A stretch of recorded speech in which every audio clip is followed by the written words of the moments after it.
इस मुल्क के पाकिस्तान में इन चंद दिनों में 3 ऐसे वाकयात हुए जिनमें तीनों के तीनों मौजूदा हुक्मरानों की यजीदियत पर दलील बन रहे हैं। एक वाकया 14 अगस्त को मीनार पाकिस्तान पे हुआ। सबसे पहली गलती उस खातून की है कि वो बेहया बन के क्यों गई वहां पर, जब शरीयत ने इजाजत ही नहीं दी।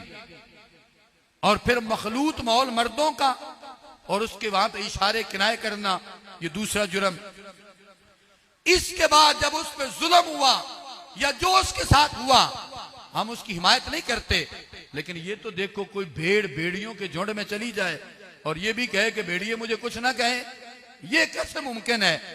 खुद अपने आप को पेश किया, हालात बदल गए और सूरत हाल क्या बनी कि हक में वक्त वजीर आला भी नोटिस ले रहा है, वजीर आजम ने भी नोटिस लिया, आईजी पंजाब ने भी नोटिस लिया, डीआईजी खुद कमेटी को आगे चला रहा है।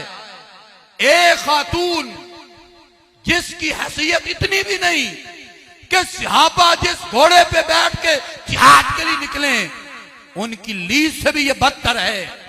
और इस दौर में सहाबा पे तनकीद हो और सहाबा पे मादरतन तशनी हो और आज का हाकिम उसको कोई खबर ही ना हो।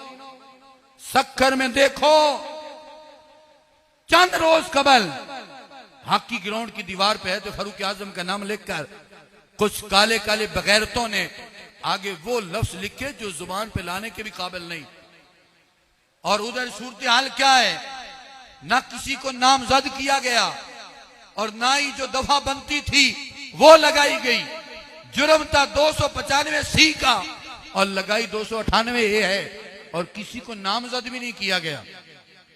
इधर एक औरत जो उन घोड़ों की लीज से बदतर जो सहाबा की सवारी बने, उसके लिए इतना कुछ और उधर सहाबा के लिए कुछ भी नहीं। और दूसरा बादशाही मस्जिद में सरकार ने क्या कहा, मुझे तो रब ने भेजा ही बुतों को तोड़ने के लिए है और सरकार ने अपनी उम्मत की ड्यूटी लगाई है, बुत नजर आए उसकी गर्दन काटो। एक मुजाहिद ने उस बदबख्त काफिर का बुत तोड़ा, कौन नहीं जानता, रंजीत सिंह सिख काफिर। आज ये भी बड़ा एक अलमिया कि सिखों को काफिर ही नहीं समझते लोग। उस काफिर ने मुसलमानों पे कितने जुल्म किए, उसका बुत बना के रखा शाही किले में। तो एक मुजाहिद ने वो बुत तोड़ दिया सरकार के हुक्म के मुताबिक, उसे चंद लम्हे में गिरफ्तार कर लिया।